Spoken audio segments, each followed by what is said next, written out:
Live everywhere. Daily Co's Radio on netrootsradio.com presents David Walton. Kagro in the Morning Show.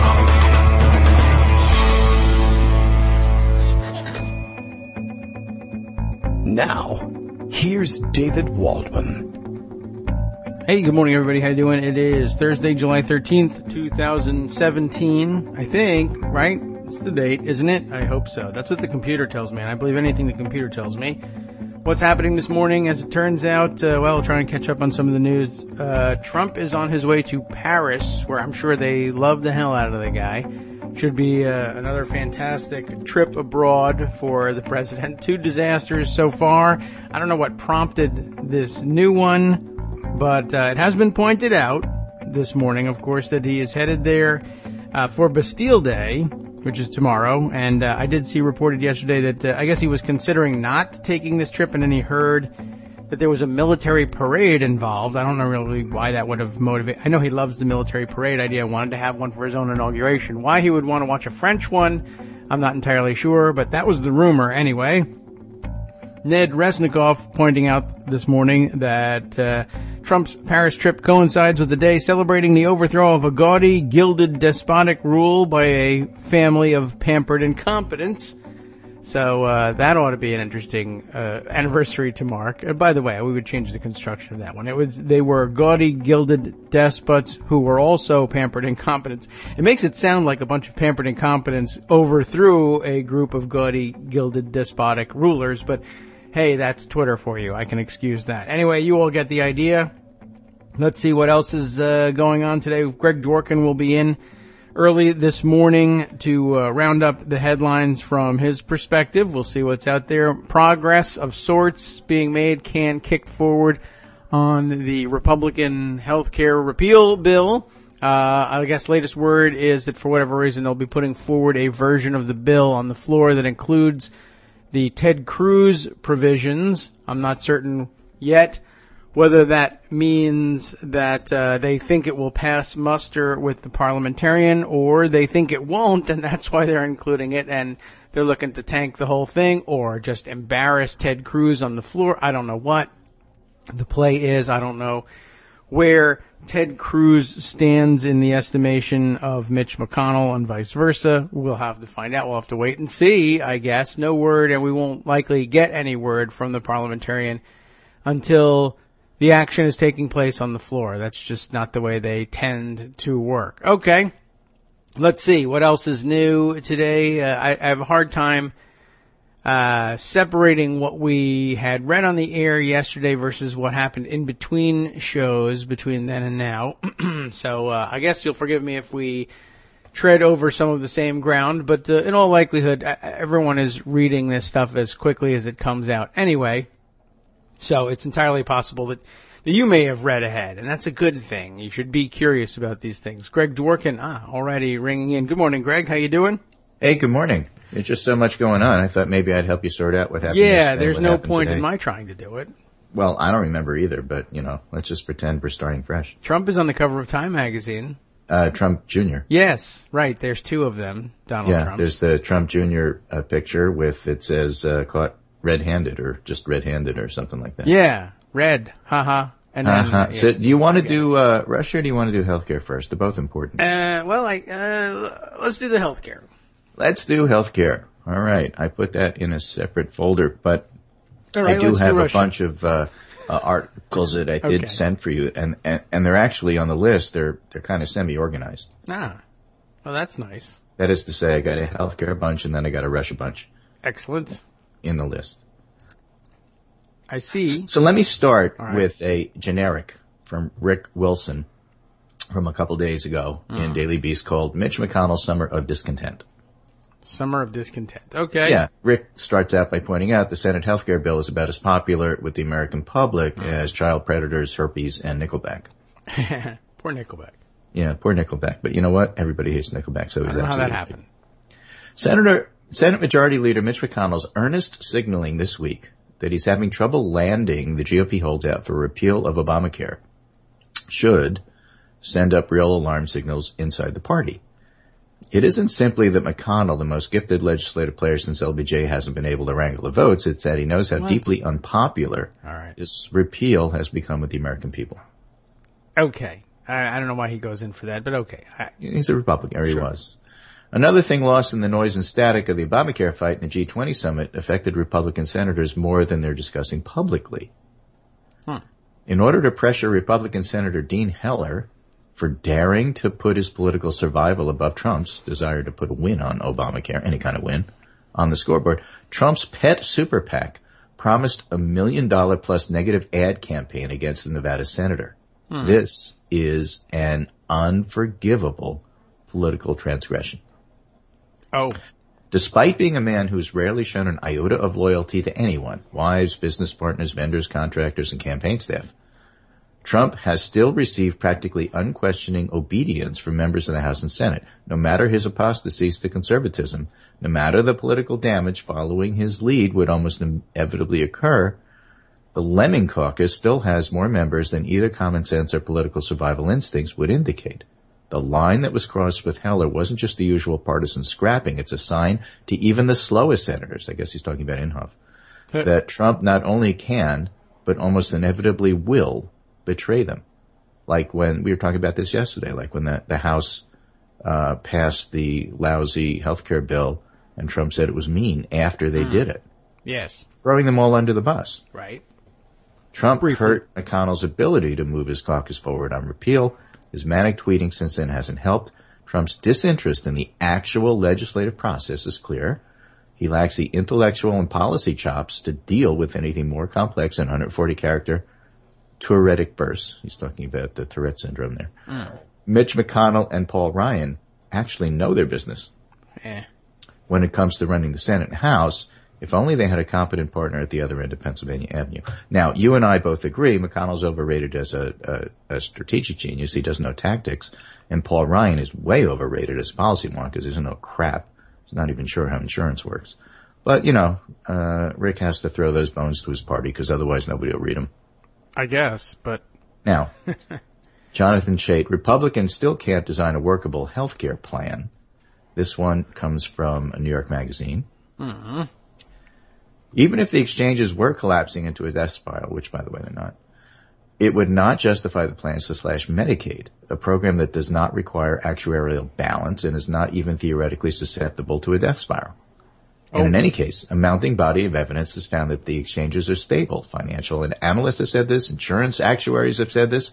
Even the federal government has said it because an HHS report from their own people said it. Recently, another piece of evidence has underscored the conclusion in even more detail. Cynthia Cox and Larry Levitt, they're over at Kaiser, have a detailed report on the state of the markets. They conclude insurers on the whole have found a stable price point. The medical loss ratio, which means the share of premium payments paid out in claims, dropped in the beginning of the year, and insurance profit margins shot up. Facing a brand new market, insurers initially set their premiums too low and much lower than the CBO. It has taken a few years, but they've corrected the error and settled in at a stable level. Republicans have cherry-picked horror stories. Shocking. I have my shocked face on. Republicans have cherry-picked horror stories of skyrocketing premiums, and it's true that 2017 saw premiums rise as part of the price correction, but there's zero reason to expect premiums to need to rise more. Okay. Except, of course, for the fact that the government is run by people who are trying to kill Obamacare. Important. Okay. So there's that. Here's one from Ed Kilgore. Mitch McConnell running out of time, money, and luck in effort to pass Trump care, and basically says the problem is McConnell's run through his extra money and he doesn't have enough to really buy people off. And let me give you a quick tweet storm. It's not that bad. From Andy Slavitt. Okay. Who used to run Medicare, Medicaid, and the ACA for President Obama. And he says, I'm going to relay an experience with a Republican senator from when I was in the Obama administration. I haven't relayed this before. Brand new. This was yesterday. This senator, a Republican, was running for re-election in 2016 in a state that was fairly Democratic. Okay. Said senator grilled me at a hearing. Suddenly, the senator gave a speech about opioid epidemic. All right. After the hearing, the senator asked me to join them in the most remote part of the state to do a workshop on opioids. Okay. Staff told me the senator couldn't care less about drug abusers and gave me ample evidence, was suggested that I not participate because it was a stunt. Oh. I sent somebody out to do the event, and the senator was happy. All right. I wanted to be bipartisan, and this senator won. Oh. Damn it. You could probably guess that the senator is now a leading force in wanting to cut Medicaid. Okay. Yes. I don't know if it's Portman, but it's somebody. I have had several people have convos with them about the massive impact in their state of a 35% Medicaid on people in recovery. Turns out my staff is right about the senator. I love public service, maybe because I didn't do it until I was 47, and I felt so lucky. I couldn't believe my good fortune, and I refused to play politics if lives were at stake. I didn't care who helped get elected. Well, shame on me.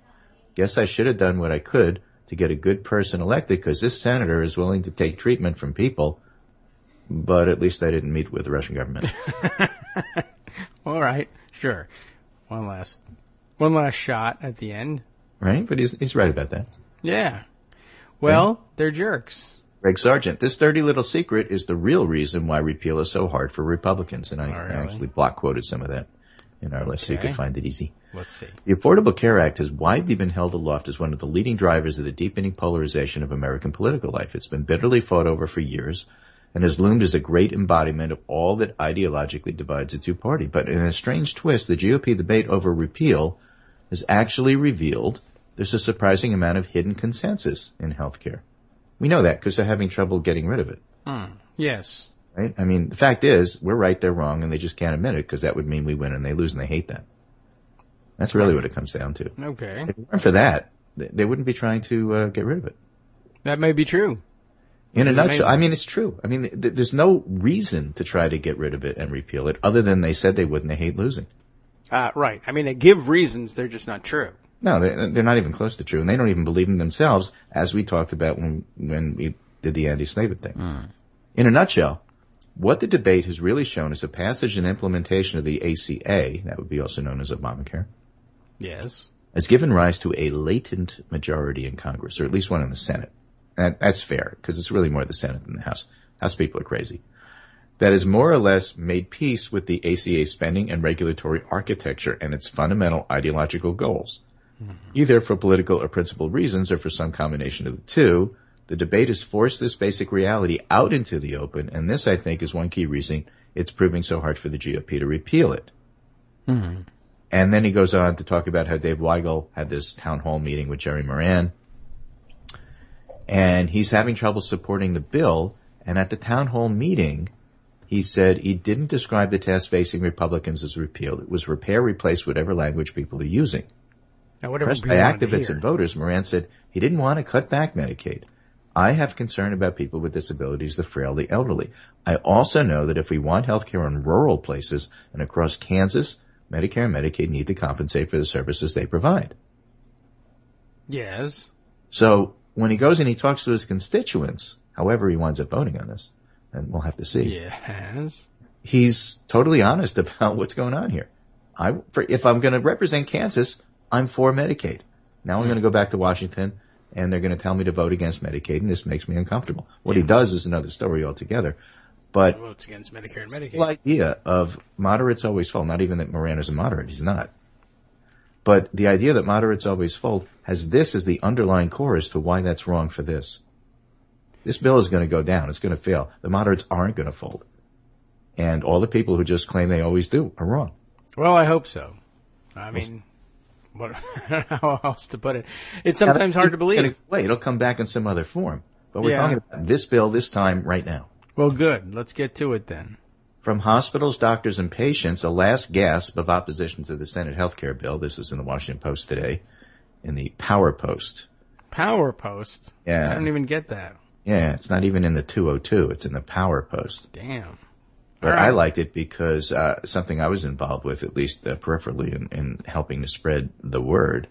But the Tweediatricians, that is to say pediatricians on Twitter, That's good. have been all posting, making little videos of pediatrics people saying, don't vote for this bill. This is awful. And they acknowledge that in this article here with a one-liner. Pediatricians have starred in videos. Patients' associations have flown in hundreds of Americans with chronic illnesses to meet with lawmakers and their aides.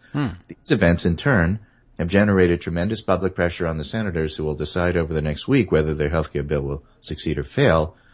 The measure remained in trouble this week, with conservatives angling for a more dramatic repeal of the ACA and centrists saying the bill jeopardized coverage of too many Americans. Thank you. They're not moderates. They're centrists. And they're not even that. President Trump even weighed publicly Wednesday, telling senators he'd be very angry if they do not pass a bill. Good. Get ready to be angry. Okay. It'll take your mind off of the fact that your son is going up the river. It does make a big impact, Shelley Moore Capito, Republican of West Virginia, said to the advocacy across the country, because it's been in her office. She well knows. John Hoeven of North Dakota said in a statement he's met with healthcare leaders and particularly officials with rural hospitals. Hoeven said over the July 4th recess he opposes the bill in its current form. So you have all of these people who are kind of committed in public. Margot Sanger-Katz in the Upshot today says Congress is facing a time crunch to repeal Obamacare and talks about how the process could drag on past July, but there's tremendous pressure for Congress to act quickly because they've got tax reform. Of course, Congress likes its summer vacation. September's going to be busy. Fiscal New Year's Eve is coming, and time isn't going to help lawmakers reach a consensus. So the idea that you just drag it out and keep coming back the next 6 years the way they used to do with the repeal Obamacare thing, it's a completely different animal. Now, Politico has one this morning. Senate moderates sidelined a new Obamacare repeal bill. Centrist Republicans are still opposed to deep Medicaid cuts, potentially dooming the GOP effort to get out the health law. They're concentrating on Murkowski, who's still a no, despite the fact that more money has been sent to Alaska by a different mechanism. Okay. McConnell needs 50 votes simply to open debate, and he's well short of that number. Now, is that debate thing a Pence thing? Does Pence come in and break a tie if there's a motion to proceed? Yeah, I guess so. I don't see why he would exclude. I must never see that, so I thought I'd ask. It's just procedure, but a vote is a vote. Yeah, okay. So he needs 50 votes to open debate. Not right now, said John Cornyn. Well, we don't need the votes right now. We need them next week. Right. Said John Cornyn, who doesn't have it. It's an interesting point. Yeah. And it's a good one. I mean, people flip, and they flip quick. It is a play. I mean, it does happen. You say no, and then they hold the vote, and you say yes, and then you run away. Right. No breakthroughs. There's been a lot of discussions. We remain in the same camp, said Dean Heller. This is this morning or yesterday. So it doesn't really seem like people are moving. And then finally, this last piece from Axios, draft GOP healthcare bill will include the cruise provision, as you were talking about. Yeah. Also known as the consumer freedom option, which is also known as freedom to die. Plus USA number one. It doesn't cover drugs. It doesn't cover hospitalization. It doesn't cover pregnancy. I'm not really sure what it covers. They're free to not cover anything. You know what it is? It's a way to bring back junk insurance. Yes. You pay $3 a year, and you don't get covered, and you're happy because you're not paying a big premium, and you don't really know what you don't have until you get sick, and then find out that absolutely, positively nothing is covered. Yeah. Oh, the emergency room over in, Children's Hospital, Pennsylvania is covered. So CHOP is covered for your kids, which is great. Problem is, you happen to live in Bakersfield, California, so too bad for you. Right. Not just because you live in Bakersfield. Well, you just can't get it covered because you yes, gotta go. I mean, it's about the coverage. There aren't any providers in your area who takes this junk insurance. Why this matters? Critics say it would undermine consumer protections like the ACA's essential health benefits and ban on charging sick people higher premiums. And most people care more for the latter than the former because they don't really understand the former. That's because healthy people will likely choose non-compliant plans. Sick people will keep plans with more protections, fragmenting the market, raising premiums for those with pre-existing conditions, which is half the country. Supporters of the idea say sick people will be insulated from higher premiums by subsidies. There's never enough money for that. That's why the high-risk pools always fail. What we're watching, the majority of industry and consumer groups that come out against the provision, as have many moderate Republicans, they mean centrists because there aren't any moderates, the provision may not survive the intense criticism it's about to get. Thank you, Ted Cruz. Really? Wanted your thing? You got your thing. Now what? It also may not comply with Senate budget rules, meaning the parliamentarian gets the rule on it, but they are not going to do that until it's in writing, and today's the day it's supposed to come out with in writing, and that's why we are concentrating on healthcare right now first. Yes. Which will be determined sometime before the bill goes to the floor, which is supposed to be next week. And the real question on the table is exactly several questions. So the bill comes out today, exactly what's in it. What parts of it does the parliamentarian say are part of the bird bath, and you have to lose this and you can't do that? Mm-hmm. That includes any provisions in it about abortion. Right. Because that's policy. That's not federal government stuff. Things that might have to do with whether or not states have waivers, because that's state, not federal budget. I mean, there's a lot of stuff that the parliamentarian may have to look over. Yes. Then, next week for a vote. But if you don't have the votes, are you bringing it to a vote and getting it done and saying, okay, we're done even though we lost? Or are you going to put it off again? Mm-hmm. So those are the big questions on the table. Yes. So text gets released today. All the Republican senators meet on it today. They don't have a chance to say, I don't like it in this form. Right. Although I guess you could just say it. But you know what the sad thing is? There are many. Which one? I think the saddest of all is that if they include the Cruz provision in the bill, then he doesn't get to do it as an amendment. And if he doesn't get to do it as an amendment, nobody has a chance to not give him a sufficient second. That's true. Right. That's why they did it this way. Yeah, maybe.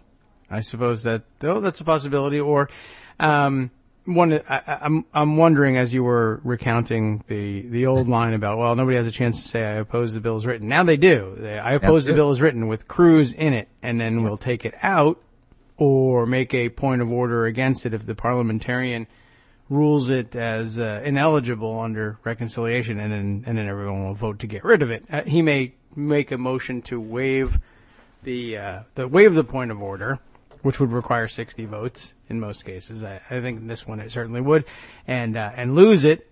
But they may have an opportunity to both vote against Cruz and the amendment that bears his name, and change the bill as written so that their excuse of opposing the bill as currently written works when they switch their votes later. Mm. So let me ask you a stupid question, which you will know the answer and I don't. I don't know. Okay. Does the maneuvering on removing the Cruz provision that you just described happen before or after a motion to proceed? After, well, the one I just described happens after a motion to proceed. So if you don't get the motion to proceed, none of that gets to happen. Right. That's true. And it may be that there will be people who will say, well, I won't vote for a motion to proceed on a bill that has the Cruz provision in it. I'm saying this because my non-parliamentarian layman's look at all of this is the motion to proceed is the key vote here. Yes. If the motion to proceed passes, then somehow or other this thing is passing. Yeah, that may be the case. And the way to stop it is to stop the motion to proceed. That's certainly the first line of defense. I mean, I guess it's theoretically possible that they may say, I am willing to go forward with debate to see if we can't. But then you're on record as voting for and against this thing. Yes, but yeah, we go through this all the time. Which everybody hates. If you're against the white hat bill, passion. Yeah. I was just saying. Yeah, and most people are against the bill. If you're against the bill and you're facing your senator and they've voted yes on the motion to proceed, you say, how could you vote for this thing? They say, it's just a procedural vote, just whether or not we're going to have a debate on it. And then I plan to debate by taking the I'm a no side. And people make that distinction all the time. And if you need an excuse, then you say it's just procedural. Otherwise. But that's only like for 2 or 3 days, and then you're actually voting on the bill. And we're talking about what happens, from that point onward. I don't think they can run from this, is what I'm saying. Oh, well. I was going to buy that for a bill. Not always effective. In the spotlight. That works for bills where nobody's really paying attention. Politically. Yes. Yeah, essentially. That's the point at which, it rarely works, or most, how will we even phrase this? In which you will most frequently get yourself in trouble, despite the excuse, is when everybody's focused on the bill. Yes. Right. And everybody is. So to me, this motion to proceed is the thing. You either win or lose on that. No doubt about that. You can kill it right then and right there. Yeah. Yeah, it's just that, I've seen senators do the same thing, or do the opposite thing, as necessary. Sometimes just saying, well, that was just procedural vote. And then when you say, well, why don't you vote yes on, when you need them to, vote yes on the procedural vote and then vote no on the substantive part, they say, oh, no, everyone in the Senate knows procedure is substance. When they need to be there for the party on the procedural vote, they make one excuse, and when they are opposed, they make a different one. Right. So out of order on the list, but at the very bottom, I'm just sending this one over from Politico, which I just saw, which says bipartisan fixes won't come easily if the GOP's repeal effort collapses. Pivoting to a bipartisan fix won't be quick or easy because many in the GOP privately say they might need a break between 7 years of repeal attempts and a sudden repair effort. So apparently they're having some mental health issues here in the Senate. They're covered. Yeah. I need a mental health day off because I can't deal with actually fixing it after I promised you I was going to get rid of it. Yeah. Huh. And besides, Trump is yelling at me. And he's not. And some Democrats are already, hey, by the way, this whole thing is happening when he's out of the country. True. Now is a good time to kill it. Right. He won't be there to yell at you. Yeah. And some Democrats are already calling for single-payer health care, an automatic non-starter for Republicans. The sharp political divide underscores just how hard it would be for the parties to come together amid the ashes of a failed repeal. It's not hard at all. Stop calling for single-payer and fix the ACA, and then call for single-payer later. This is not hard. Oh, that's a good procedural move, too. In a manner of speaking, right? Oh, yeah. No. I won't be calling for single-payer. I'll pass this repair thing. And they'll pass it with me because I stopped calling for single payer, which made them mad. And then once it's on the books, you say, you know what? I really like single payer. And I'll make you mad. And then so people who are supporting single payer, look, I'm advocating for it. And for people who say, but I like the ACA the way it is. Well, I voted for that too. Yes. Well, you should have been advocating for single payer before. Well, I'm up to it now. Or you could just say, I meant to all along. I only did this to fool Republicans. I think this is the best way to get the single payer. You pass the ACA and fix it, and then you move to single payer. So leave me alone. Okay. I mean, I don't think that's hard at all. Okay. You can make it difficult by insisting that it's single payer or nothing. Yes. Okay. And let us go back to California. Remember the David Dayen piece we did? Yes. Well, how about, let's see if I can find it here. By the way, we had one about how things are really, really getting nasty. There it is. The coalition pushing for single payer in California is fracturing. This is from July 12th, another Intercept article by Dave Dayen, D-Day. And I will put that at the bottom there so you can find it. And we talked about the fact that passing single payer in California is difficult because you have to get around Prop 98, which essentially sequesters a lot of the money to go pay for schools, and you got to put even more in because a certain percentage has to go for schools. So unless you do something about Prop 98 and the whole structure of how things get done in California, it's very difficult to do.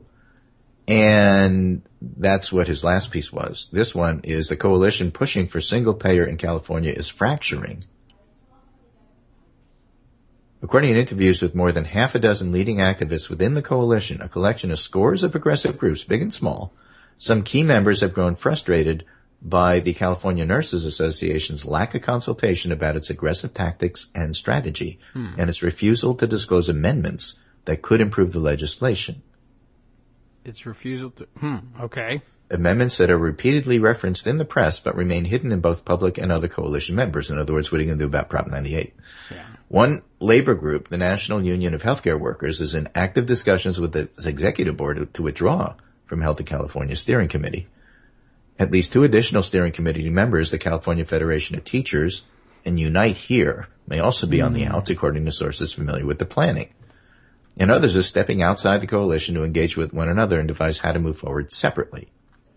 Yes. In an interview, Rosselli, who has worked with CNA since the 80s, stressed the positives of CNA leadership, such as organizing more people to the cause of healthcare for all, but he expressed disappointment with what he called CNA's unwillingness to collaborate.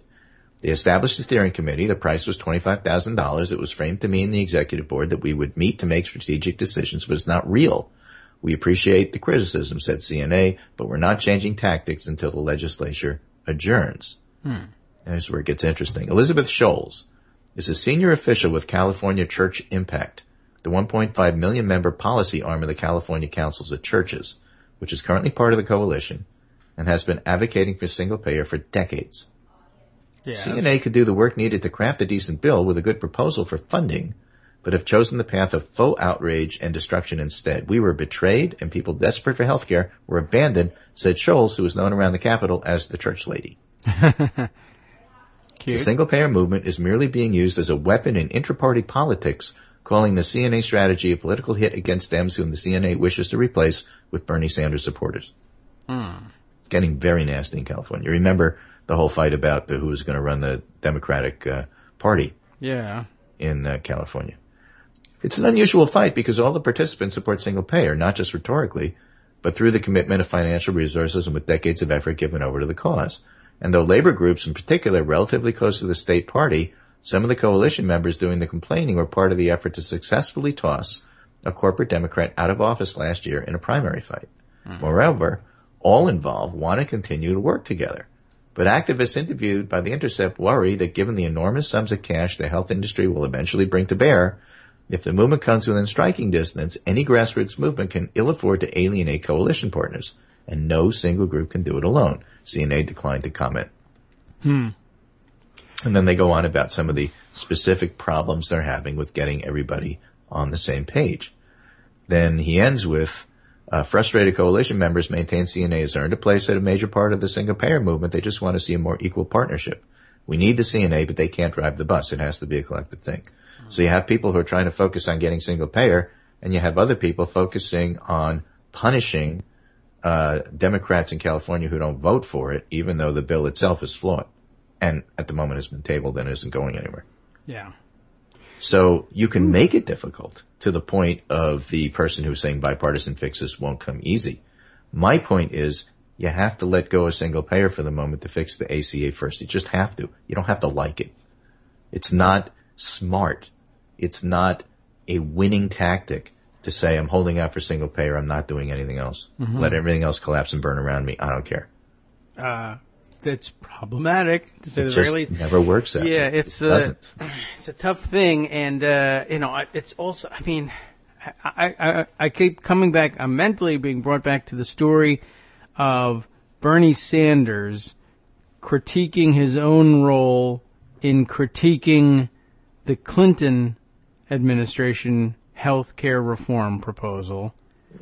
And, I mean, do you remember that story? You know which one I'm talking about, where he is talking to Bill Clinton afterwards, and he's apologizing to Bill Clinton, for being too supportive of his reform proposals and Hillary Clinton's reform proposals. And apologizing to him and saying, and Bill Clinton is saying, what are you talking about, Bernie? You were there for me every step of the way. You were supportive of everything. And Sanders says, I now realize I should have been out there bashing it as totally inadequate in order to make political room for your compromise to sneak through as moderation. And I keep coming back to that, and the fact that Bernie Sanders is the one that formulates it, and of course his supporters now involved in a similar fight. And it's interesting because but you didn't clue them in as to what he was doing, and so they don't get it. I mean, he made it plain, and they just and it's also sometimes difficult to tell. You say with some players. I mean, it may not be the case here with CNA, but I mean, I could certainly see it being the case, talking to somebody about it and saying, well, don't you remember the way Bernie Sanders put it? And the answer could be, well, yeah, I'm playing my part in this, which is I have to look like a single payer or nothing advocate in order to make space for people who are single payer, but I'll play the game advocates. And oh, I see. Except nobody has thus far indicated that that's what they're doing, but I guess they could come, but maybe not for CNA. I don't know. So maybe a decade ago, Chicago, Netroots Nation, Yearly Coast, that was the year that... the last Yearly Coast. Yeah, that was the year that we had the big debate with Obama and Clinton there. Yes. As they were running for president. And I was on a panel that was convened, one of the several panels I was on that year in an entirely too large McCormick Center, running from one end to the other to make sure that you could get, you had 3 minutes between panels. Yes. But I was younger, so I could do it. All right. Okay. And this was a healthcare panel. And we had some very staunch advocates for single payer, and we had some industry representatives who represented the moderate coalition take this in incremental steps on the panel. I was scheduled to speak but never got to. Oh. Because the screaming match between we want it right now and you have to take this in steps if you really want to get anything done in Washington took up the entire hour. And that's not an exaggeration. Not hard to believe either. And people just left that panel in tears. I mean, you didn't feel like you accomplished or came to any kind of resolution. Yes. And there's times I understand the idea of staking out a position so that you can therefore moderate and grudgingly, give things back. Right. But that means that you have to moderate and grudgingly give things back. And if you're not prepared to do that ever, then it's not a very good negotiating position. Just saying. Yeah. Well, it's an issue you always have to wrestle with, where you're on the one hand, here we are with family, so to speak. We should actually be speaking tactically and talking about strategies and map out exactly what we're doing. And then there's the other side that feels like, well, yeah, exactly. We're here speaking with family. We have to be as forceful and open about what we want to do as possible and get everybody on our page. What better opportunity have we got to one, find allies, and then on the other hand, club people into becoming allies. We want allies, and the best way to get allies is to understand that our page is the only page, and we're right and you're wrong. Right, well, yeah, there are some who approach it that way. And it doesn't always work. I'm just saying. You need a whole toolkit. You do, and there's all sorts of people across the spectrum, and then in this particular case, especially because you have Republicans in Congress who are in the majority in both houses, you have to work with them. You have to acknowledge that they're there. You do. Look, I mean, if you want to pass anything, you have to work with them. All right. Well, since they control process at this point, yes. Yeah, I mean, you don't have to like it, but if you don't work with them, you ain't getting your bill even up there on the floor for discussion. Right. I mean, that is something you have to remind people of from time to time. Why didn't the House minority stop this thing? Why don't you just propose this? I proposed it all day long. It doesn't matter. Yeah, exactly. I propose it, and then they say, that's a great proposal. Go find somewhere. I blame Nancy Pelosi because the House passed this AHCA. Why didn't they stop it? Because it's the House and they don't have the votes. Question, but yeah. People, I mean, I don't know. At that point, you have to. That's just remedial education, but it needs to be done. Even with the people who are otherwise up to speed and smart on what they're doing. Yeah, sometimes we forget that. Anyway, so that's the healthcare part of it. There's a lot to come, but the expectation is we see the language today. And then we get a sense from comments afterwards as to where this is going. And my guess is that the motion to proceed comes next week, except that they decide they don't have the votes, and then they may delay it. Yeah. Well, they could. Or they may say, the hell with it. We lost the motion to proceed. I don't know. That would be interesting. All right, rare. Russia. What's going on in Russia here with Trump and Russians? You know what? It's not Trump. Let me give you some pieces here. All right. First of all, this is the Daily Beast, and the heading is called Above the Law. Department of Justice defies court order to release Jeff Sessions' Russian contacts. What better department? Yeah, defying a federal court order, the U.S. DOJ has thus far failed to release part of a security clearance form disclosing AG Jeff Sessions. That's Attorney General. Sessions. Is he addressed as General Sessions? Some people do say that. I do not understand that, and I object to it. He's the Attorney General. I don't think General's not the title. It's the kind of attorney he is. Yeah. All right. Well, anyway, but I have heard people say that and in hearings, and they love referring to him as General Sessions, mostly because I think they like to say General something, and he wants to hear his name as General Sessions. Yeah. But me personally, I always address this. It's Mr. Attorney General. I always address the Surgeon General as Doctor.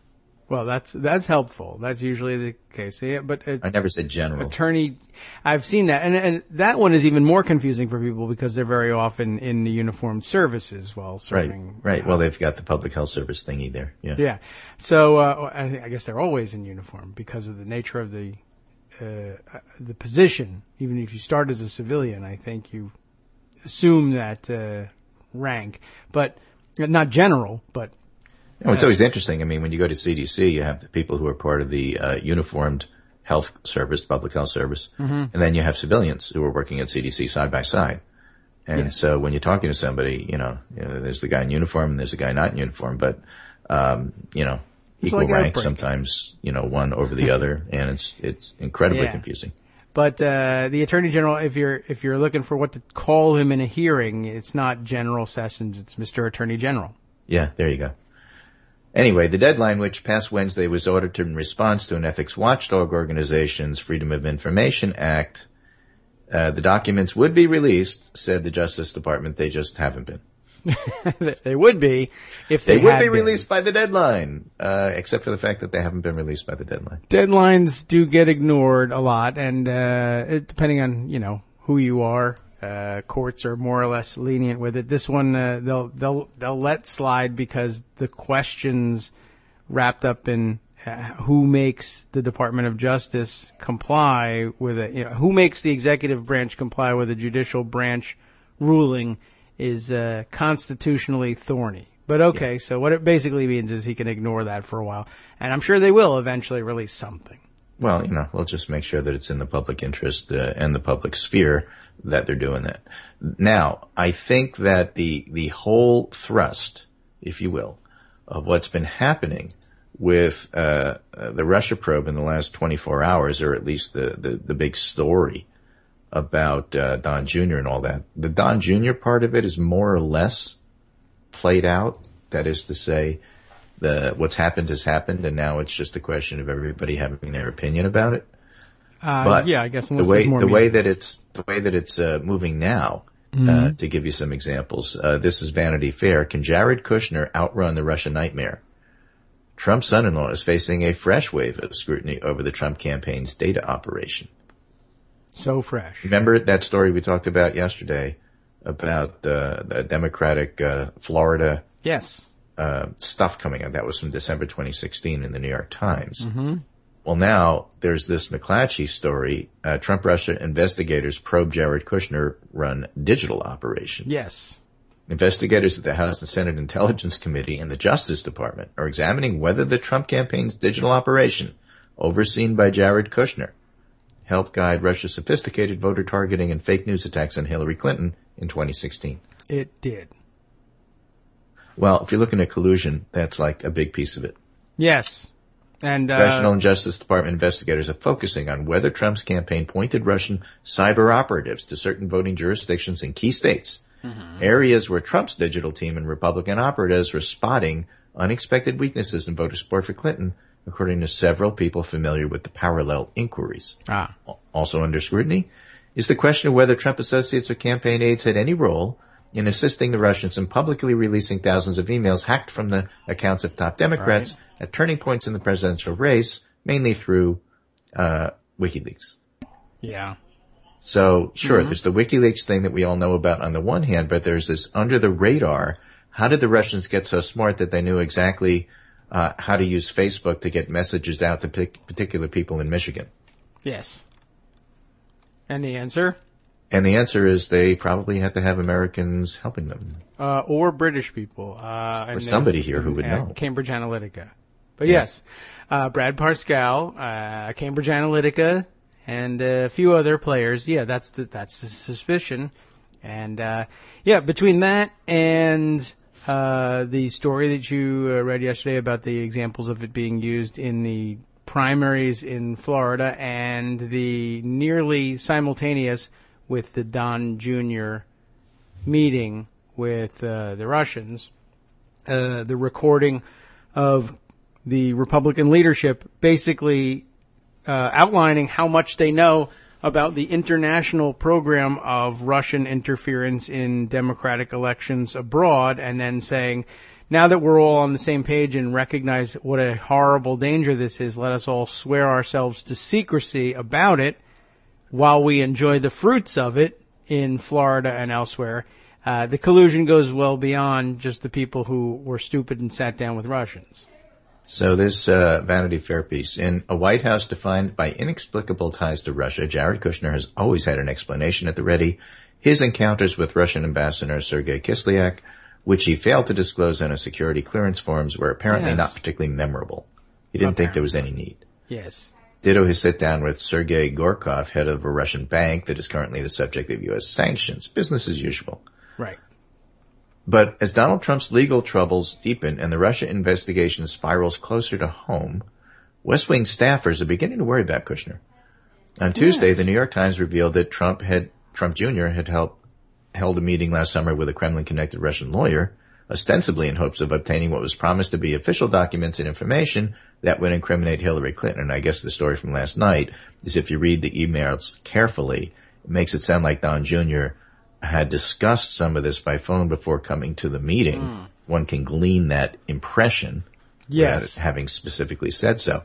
And therefore, this wasn't a naive, gee, I didn't know what we were going to meet when we got there, and therefore he's lying about his lying even after he was lying. Yes. Well, just like Kushner is revising the revisions of his disclosure. Yeah, pretty much. The email chain between Trump Jr. and an intermediary working on behalf of a Russian client stated explicitly, this is obviously very high-level and sensitive information, but it's part of Russia and its government support for Mr. Trump.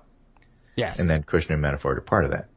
Right. When Trump Jr. has come under fire for equally accepting the meeting, the president's son no longer works for his father.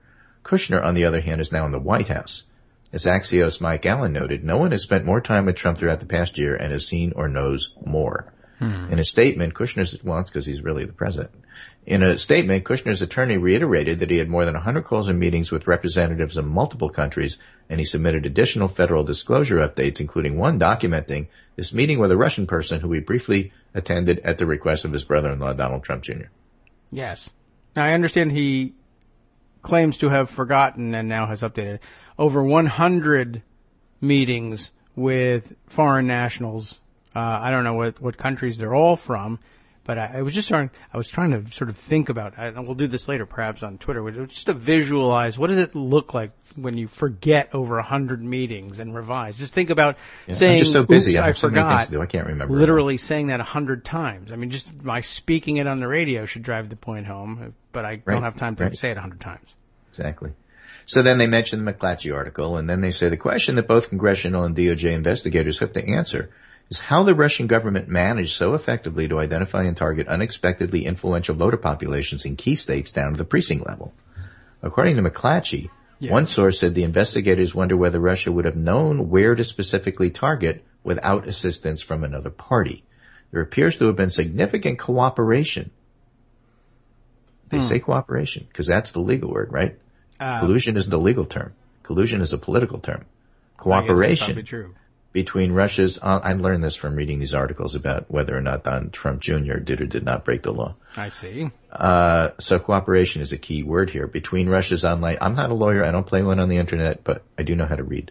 There appears to have been significant cooperation between Russia's online propaganda machine and individuals in the United States who are knowledgeable about where to target the disinformation. Mike Carpenter, who left a senior post in the Pentagon in January, said. And by the way, Armando, who's a real lawyer and actually knows this stuff, always welcome to come in and correct me here.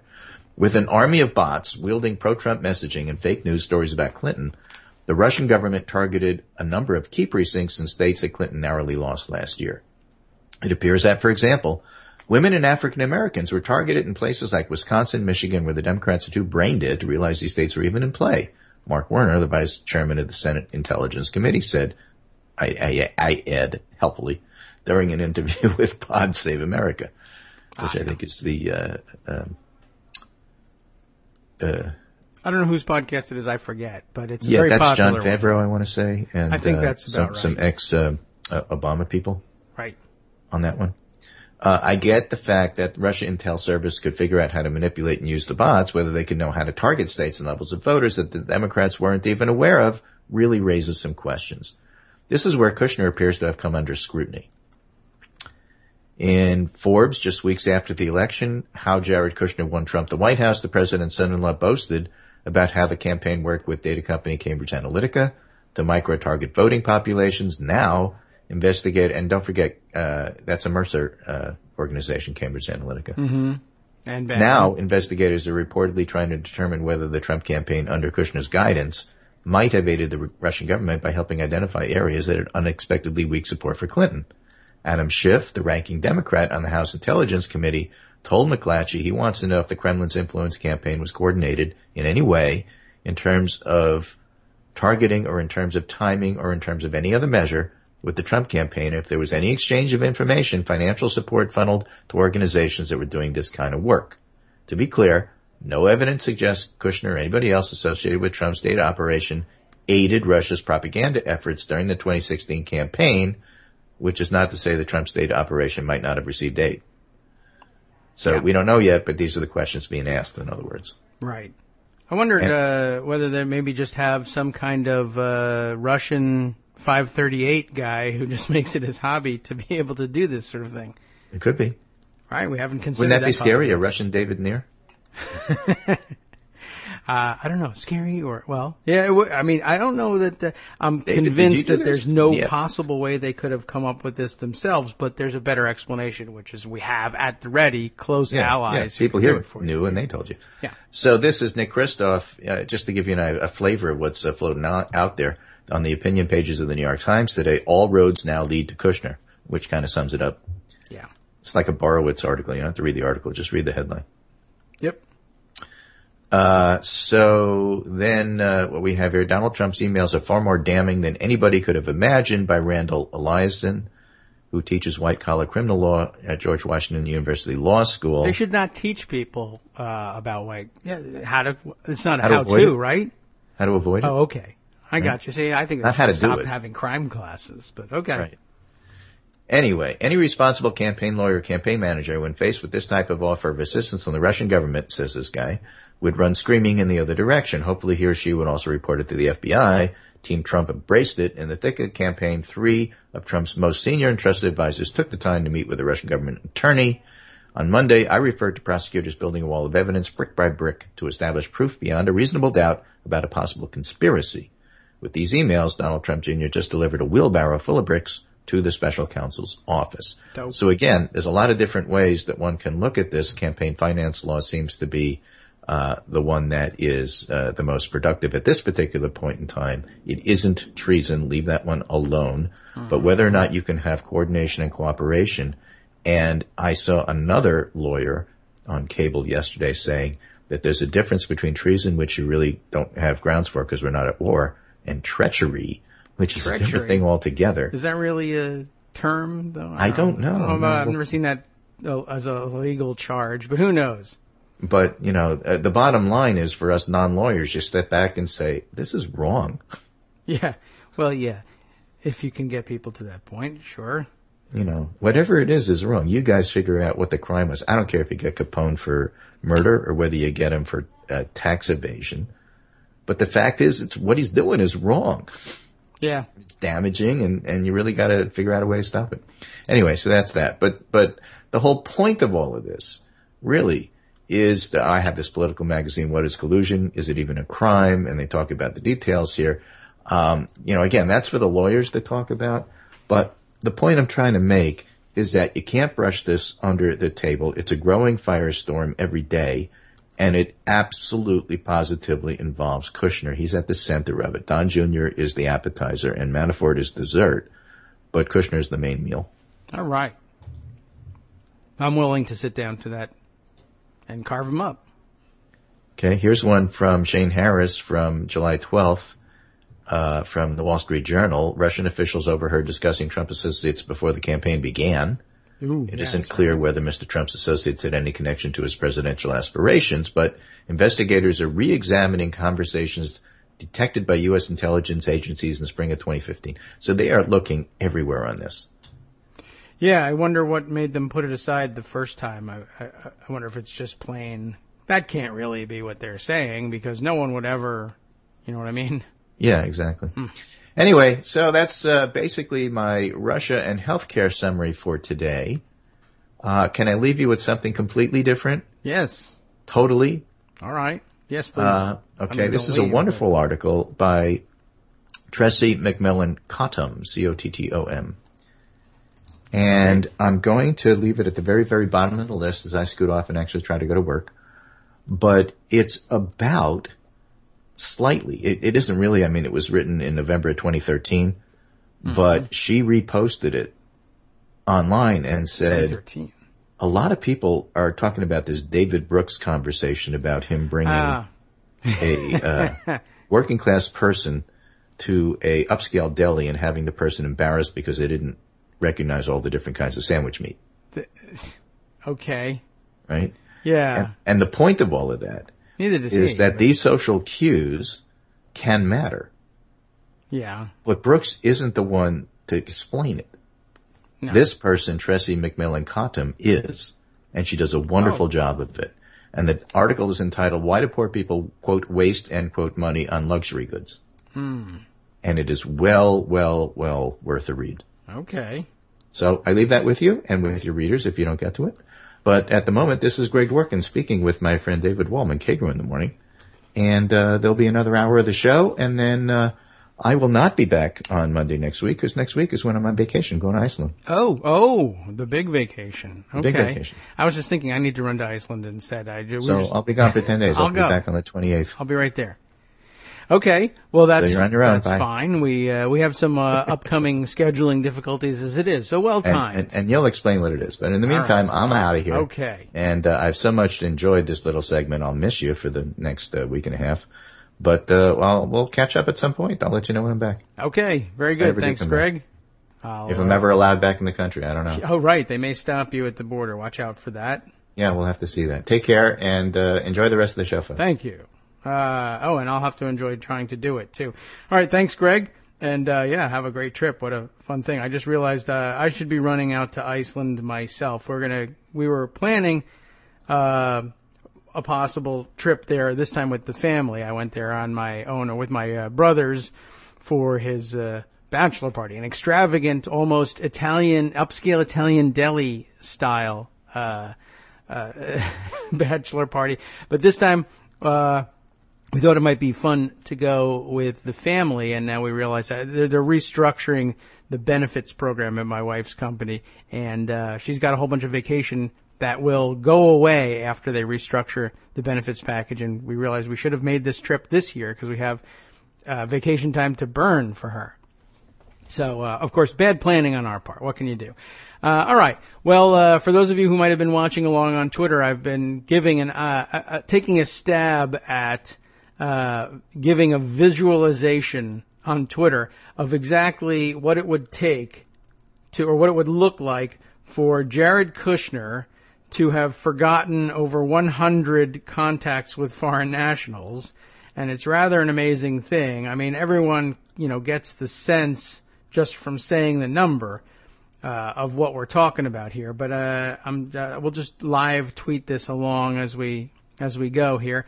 I've just been trying to, I don't know how many tweets it's even going to take to just write the phrase, oops, I forgot, over and over again. 100, I guess I'll have to get to 101 times. I'm on the 13th tweet of it right now, and we're just up to number 74 here. I think everyone gets the point, but now I feel like I've committed myself to this tactic, and we should just go ahead, and some people will put it all together as a tweet storm probably at some point. Others will advocate for my banning from Twitter. I think that's a possibility too.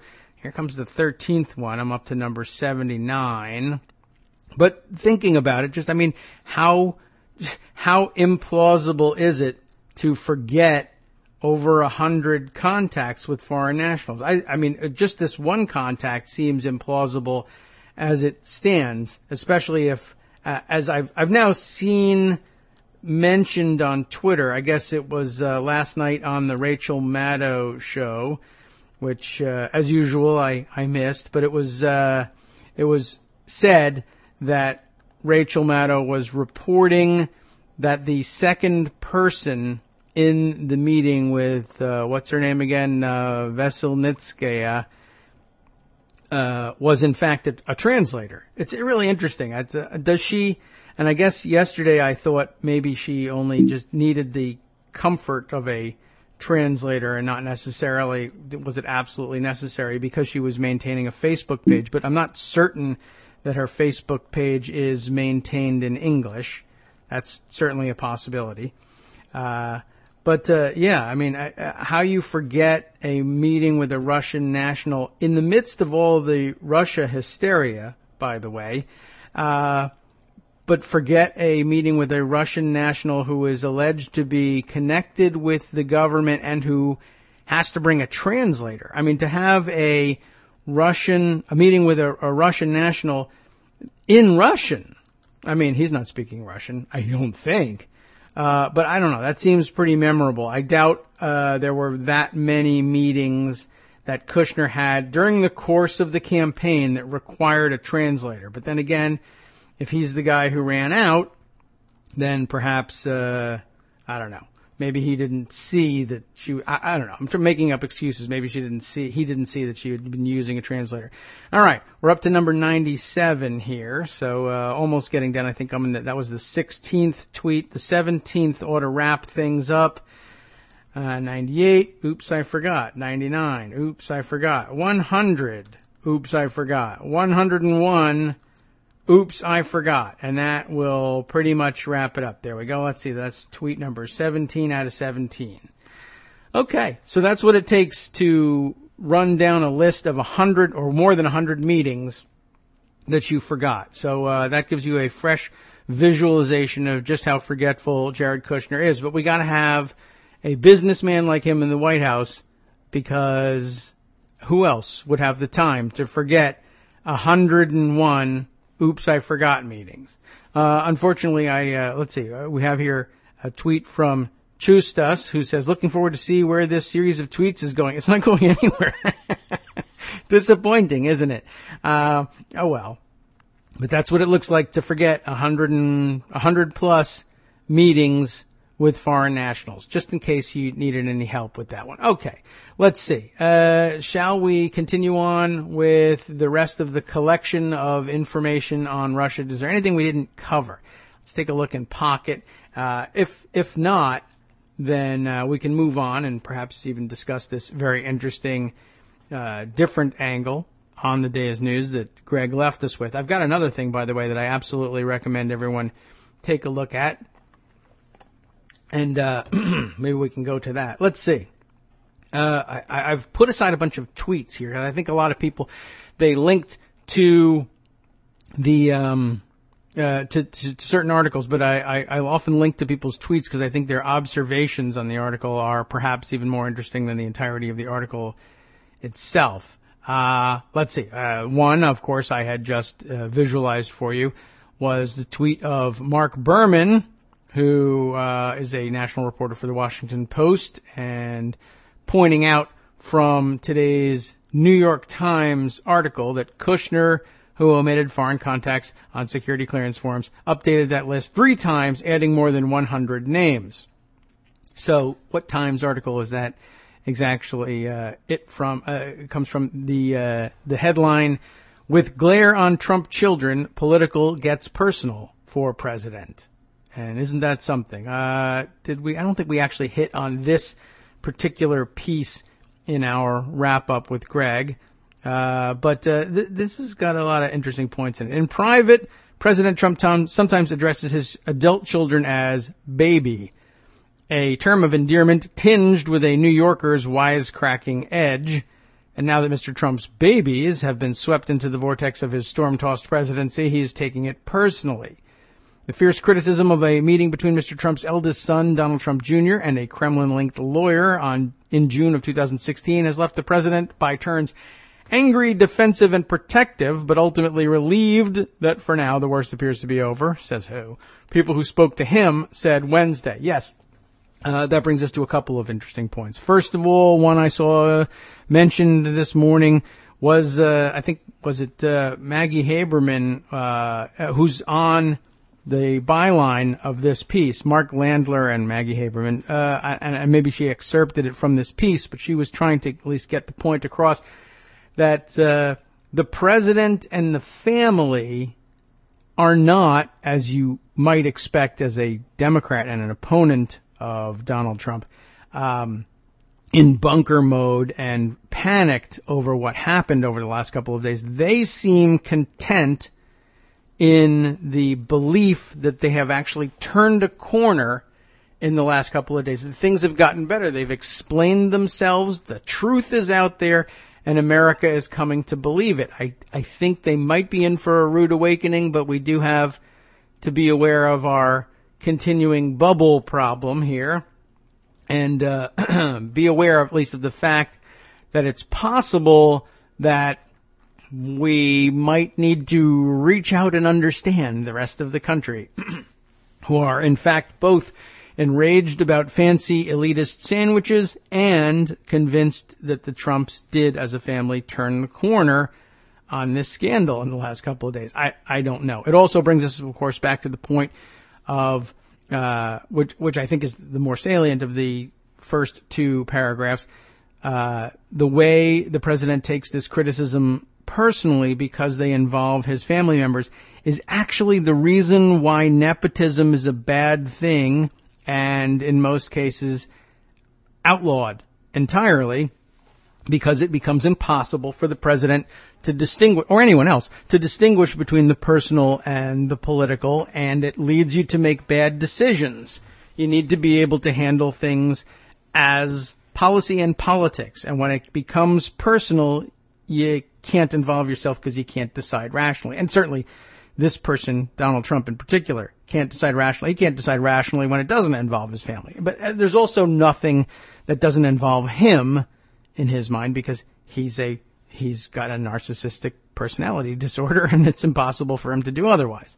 So, where were we with this? For Mr. Trump, who has faced a barrage of questions about his own dealings with Russia, watching his closest family members come under harsh scrutiny for things they're accused of doing to help his presidential campaign, has marked an uncomfortable turn in the foreign entanglement that has shadowed him since he took office in January, and has in fact shadowed him from before that date, and according to some reports, for years.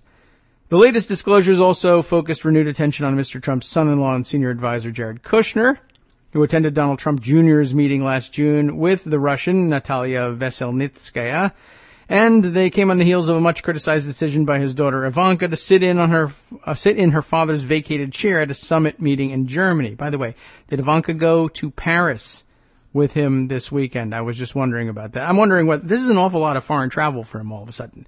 I'm wondering whether he's thinking of, whether he's being urged by family members to cram in as much travel to foreign capitals as possible before he loses his grip on the presidency and has to pay for his travel himself. On Wednesday morning, Mr. Trump discarded pleas from advisors to avoid wading into the tempest over Donald Trump Jr. and posted a fusillade of tweets defending him. He denounced reports of the meeting to collect incriminating information about Hillary Clinton as part of the greatest witch hunt in political history, and even embraced the theory that his son might have been the victim in the case. He was great, Mr. Trump told people about his son's appearance on Sean Hannity's Fox News program the previous evening. By midday Wednesday, the mercurial president was telling friends and advisors that he believed the situation had improved. "I think this is getting better," he said to one group of aides hours before he was set to take off for a trip to France to mark Bastille Day. Why are we even doing that? The Trump family, friends said, always draws closer under intense pressure, and they are often under intense pressure because they're a bunch of criminals. But Mr. Trump bridles at the idea that his children, who have not spent years in the public spotlight like him, yeah, right, are now facing unrelenting scrutiny over what he believes to be a manufactured scandal by the news media. While Donald Trump Jr. has been on the firing line, the meeting with Ms. Veselnitskaya could arguably be a bigger distraction for Mr. Kushner, senior advisor to the president. He is involved in several of the administration's most sensitive foreign policy issues, from China to the Middle East peace process. His involvement in the meeting led reporters to ask the White House whether he is still held his security clearance. And again, I will reiterate, that probably for Jared Kushner in this administration doesn't really matter. I mean, it's an interesting question, but I don't think any possible answer to it gives us a really clear view of the situation. He may never have had one. You don't even know. And it doesn't make a difference for this president and this son-in-law. Another problem for nepotism. Also under scrutiny is how forthcoming Mr. Kushner was with his father-in-law about the nature of the June meeting. He met with Mr. Trump to discuss the issue, according to advisors to the White House, around the time he updated his federal disclosure form to include Ms. Veselnitskaya's name on a list of foreign contacts that Mr. Kushner was required to submit to the FBI to obtain a security clearance, if he ever did get one. Mr. Kushner supplemented the list of foreign contacts 3 times, adding more than 100 names. People close to him said, but then he probably doesn't remember any of the people close to him either. Mr. Kushner played down the significance of the meeting and omitted significant details, according to 2 people who were briefed on the exchange. Ooh, that's interesting. They said Mr. Kushner informed the president that he had met with a Russian foreign national and that while he had to report the name, it would not cause a problem for the administration. Just like firing Comey won't cause a problem. He's a brilliant tactician. We got to have a businessman like him in the White House. Another official said Mr. Kushner's assurance to the president was based on the fact that nothing came of the June meeting, which doesn't seem to matter very much, does it? In an interview with Reuters, Mr. Trump said he had not been told last summer that his son was meeting with a Russian lawyer. No, that I didn't know until a couple of days ago when I heard about this. He said, Mr. Kushner, colleagues say, has kept up a regular work schedule, gee whiz, meeting on Wednesday with Gary Cohn, the director of the National Economic Council, to discuss the administration's impending moves on trade. He's also in touch with Jason Greenblatt, Mr. Trump's Middle East envoy. There's another one. Who's in Israel for meetings with Israeli and Palestinian leaders, as he should be. And next week, he plans to take part in high-level economic dialogue with China, which means chocolate cake. Mr. Kushner and his wife, Ivanka, are not accompanying Mr. Trump to Paris. Thank you for answering that question. She did it in real time. She's writing this while she's listening to the show. Okay. Mr. Kushner is expected to cooperate in the next several weeks with the Senate and House Intelligence Committees that are looking into Russia's intervention in the American election and any possible collusion with the Trump campaign. He will have to devote some time to preparing for those appearances with his team of lawyers. Colleagues of Mr. Kushner said he had remained focused and remained focused and upbeat despite the drumbeat of negative headlines, a trait they ascribed to his experience dealing with the legal troubles of his father, Charles Kushner, who was convicted of tax evasion and witness tampering. Runs in the family. Sorry, guys, something in my throat there. But even as the White House labors to present a business-as-usual facade, there is evidence that Mr. Trump's family will be drawn deeper into the investigation. 2 officials familiar with the Senate Intelligence Committee's investigation said the panel was now planning to expand its inquiry to include Donald Trump Jr. Gee whiz. The officials said Mr. Trump's shifting reasons for the meeting and his acknowledgement that he was lured by the promise of Russian dirt on Hillary Clinton had forced the Senate panel to begin examining his role in the campaign and any contacts he may have had with Russians. The first step, officials said, would be for the Senate investigators to sit down with Mr. Trump. The Senate panel might also request that he turn over emails and financial records from any dealings with Russia, which they have done with other subjects of the investigation. And by the way, someone suggested wisely on Twitter that they ought to demand the same. I want to see those email chains in full from the others participating in that conversation too. Manafort, need all your emails. Kushner, need all your emails. Graf, what's her name? Rona Graf, need all her emails as well. And for that matter, you should really be getting everybody in the campaign, including Donald Trump, but you're not going to have any luck getting those. At the same time, Mr. Kushner now looms larger in the Senate investigation. The Senate investigations concluded as early as March that his meetings during the transition with Russian ambassador and a Russian banker tied to the Kremlin warranted further scrutiny. For the president, friends said the pain of seeing his son ensnared in the Russia scandal was real. In part, that is because of all his children, he has the most complicated relationship with Donald Jr., who was a teenager when his parents divorced, and did not speak to his father for a year. That's tough. Friends who have known the Trump family for many years said they believe Donald Trump Jr. in setting up the meeting was only focused on trying to help and even impress his father with information that could help his campaign. That feels true to me. A lot of people have said, like he still hates his father and was like passive aggressively, setting him up. That's above my pay grade. I couldn't figure that one out for you. I am more inclined to believe that he was seeking approval. Anyway, the rest of the article really, and there's not that much more to it, is mostly Donald Trump complaining about this all being unfair and that they're all attacks on his family. And it doesn't add all that much to it. And with the limited time we have left, there are probably other stories that we need to hit, including by the way, riffing off of the fact that the pain is said to be, for the president, very real, of seeing his son ensnared in the scandal, of course.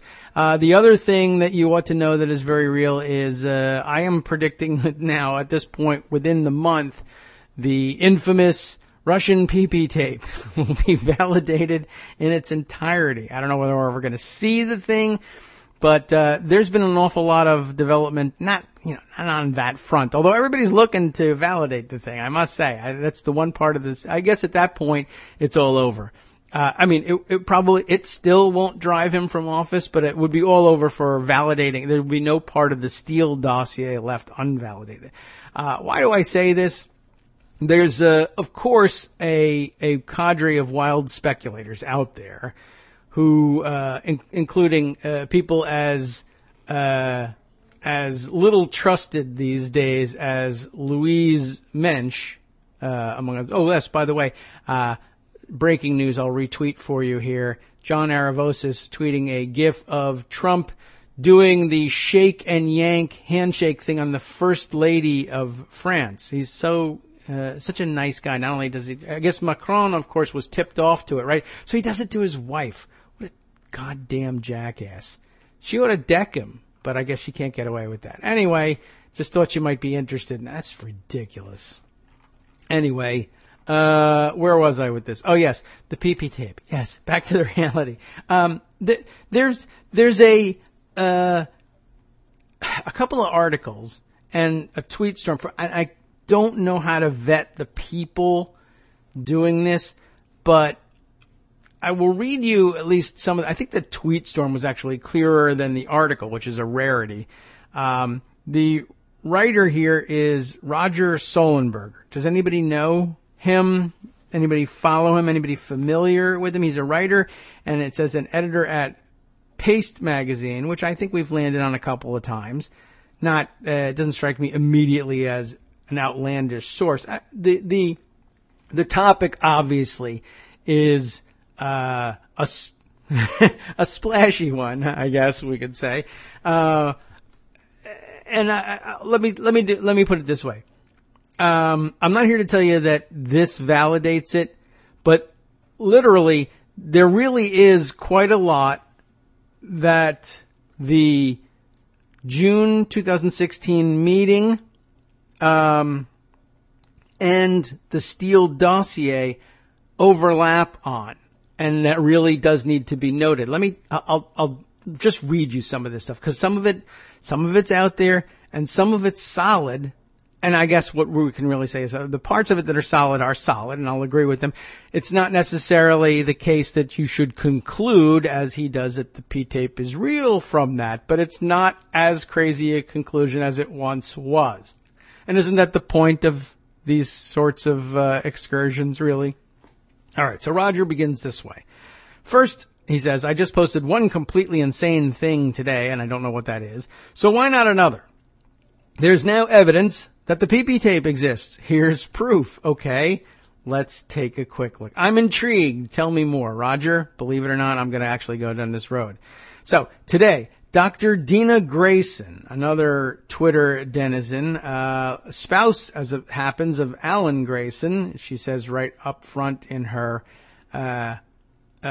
Twitter bio, also former candidate for Congress. Did she also run for Congress at some point? Medical doctor and a scientist that is MD and PhD. Very interesting. Okay. Well, Dr. Dina Grayson, Roger says, is the one who put it all together. Source D in the Steele dossier. Remember, we have some anonymous sources being cited, I think of necessity, in this spy Steele dossier.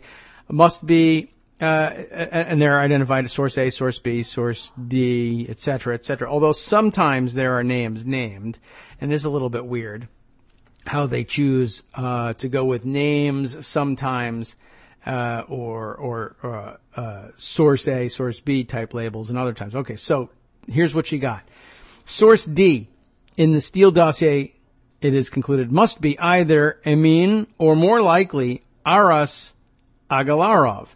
You remember those two, of course. This is where it's puzzling, is because elsewhere, I believe at another point in the Steele dossier, they refer to R.S. Agalarov by name, which makes it difficult to believe that he'd be source D in one place and R.S. Agalarov in another, but I could see that it's possible, but maybe source D is Amin and R.S. is named in his own right. I don't know. So here's the tweet that Roger includes from Dina Grayson. Says, hashtag Steele dossier. Whoa, by the way, with fire on either side. Fire emojis. Steele dossier. Kremlin gave Trump and his team valuable intel on opponents.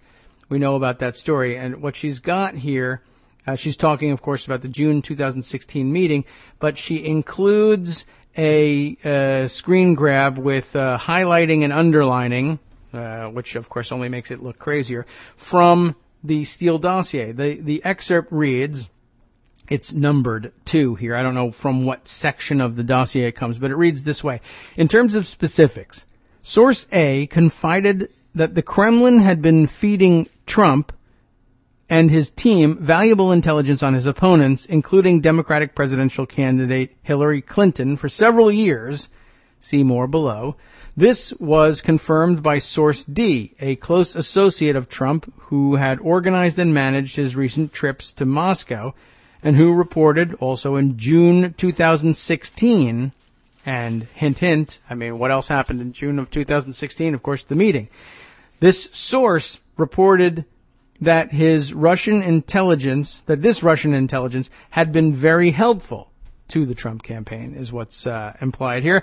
The Kremlin's cultivation operation of Trump had also comprised offering him various lucrative real estate development business deals in Russia, especially in relation to the ongoing 2018 World Cup soccer tournament.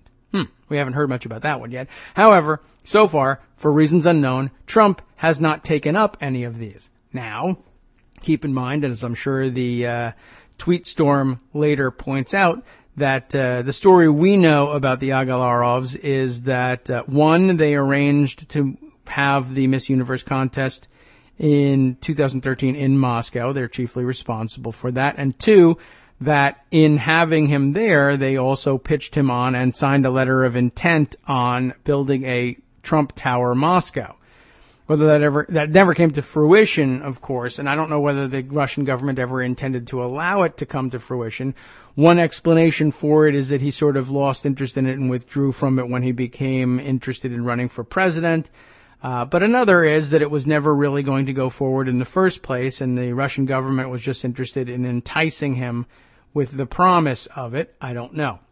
But very interesting in looking at digging up the Steele dossier again, that June 2016 would come up again, seems relevant in the context of what we're now learning about Don Jr. So, okay, let's continue on with the tweet storm here.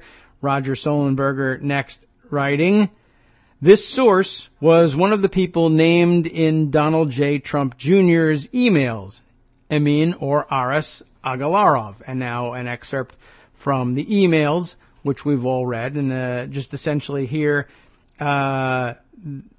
what's underlined in the excerpt is Rob Goldstone's comment that I can also send you this info to your father via Rona Graf, his assistant, but it is ultra sensitive, so wanted to send it to you first. Remember that part. Next up in Roger Solenberger's tweet storm here is the Dr. Dina Grayson theory was just corroborated in this report from The Intercept. And it's linked here, and the link, of course, comes with the photo of Trump with the Agalarovs under the headline, Russian oligarch who plotted to aid Trump was named in private intelligence dossier. And I think I actually put that, did I put that report aside? I don't think I'm not certain that the Intercept story adds too much more than this tweet storm. But I want to get through the tweet storm itself. They may do it in a more organized fashion, but I kind of like this Solenberger story. The Agalarovs are longtime friends of the Trump family. They planned and paid for his Miss Universe excursion to Moscow in 2013. During that trip, Donald Trump made a bizarre cameo in a video starring Amin Agalarov, a pop star. Remember that one? The dossier said the PP tape, which I love. I think it's actually funnier as PP tape rather than just P tape. I don't know. You tell me. The dossier said the PP tape was recorded at the Ritz-Carlton during Trump's trip to Moscow for the Miss Universe pageant. All right. So, but of course, we know that his answer to that, Trump says, I knew that the Ritz-Carlton was bugged, and I instructed all my people to act very carefully while they were in Russia because I know everything could be recorded. And that's an awfully convincing excuse for a normal person. But for Donald Trump, it's really not. I mean, it would be just one more thing that incredibly he lied about, even though the lie makes him look a lot worse when everybody finally ends up learning the truth. But what does he care? This happens all the time. Anyway, so Sullenberger now says, here we go. The Steele dossier cites none other than Source D as one of the sources for the PP tape story. Remember that Source D first appears in the excerpts up top, saying that Source D, a close associate of Trump who would organize and manage his recent trips to Moscow, which would include, of course, the Miss Universe pageant, and we know that's an Agalarov, and who reported, although I guess there are at least three names involved with arranging the move of the Miss Universe pageant to Moscow. That would be Amin and Aras Agalarov, but also Rob Goldstone claims a lot of credit for that. Could it be that Source D is Rob Goldstone? It doesn't make a great deal of difference whether it's Goldstone or an Agalarov, in the sense that this does seem to be the Donald Trump Jr. June 2016 meeting corroborates it either way. So our first appearance in the Sweet Storm, Source D says, I helped arrange Trump's recent trip to Moscow, and that also, Source D reported in June of 2016 that the Russian intelligence had been very helpful to the Trump campaign. Interesting. And also, by the way, a hint at there being some plan afoot to offer Trump various lucrative real estate development business deals in Russia, like Trump Tower Moscow, which did involve the Agalarovs. Okay, so our second appearance in the tweet storm of Source D comes down here. Here we go. It's Source. The dossier says in point number 3, however, there were other aspects to Trump's engagement with the Russian authorities. One which had borne fruit for them, the Steele dossier says, was to exploit Trump's personal obsessions and sexual perversion in order to obtain suitable compromising material on him. According to Source D, again, where he or she, to hide their identity, had been present, Trump's perverted conduct in Moscow included hiring, you know the story, the presidential suite of the Ritz-Carlton Hotel, where he knew President and Mrs. Obama, whom he hated, had stayed on one of their official trips to Russia, and defiling the bed where they had slept by employing a number of prostitutes to perform a golden showers or urination show in front of him. Yay! What a great story. Hi, kids. You listening? The hotel was known to be under FSB control, with microphones and concealed cameras in all the main rooms to record anything they wanted to. And one gets the sense that Trump indeed was aware of this. But then again, he has done dumb things like this before and said, would it surprise anybody if Donald Trump had said, I knew that they were recording. That's why it couldn't have happened. I told everybody to be careful because I know they record everything over there. And then out would come the PP tape, and we would say, I thought you said that you knew everything was being recorded. And then he would just give some dumb thing like this is, I don't know how he would explain the damn thing, but he would just say, I don't know, it's locker room, this, that, whatever dumb idea he comes up to try and explain the thing away. And we would say, but you said you did, but it doesn't matter. Words don't mean a goddamn thing to him. Yeah, I said that. I was hoping you would buy it and leave me alone, and you didn't. So big deal, you called me. Who cares? That's really all he's going to do. So, it's nonsensical, but somehow it works for him.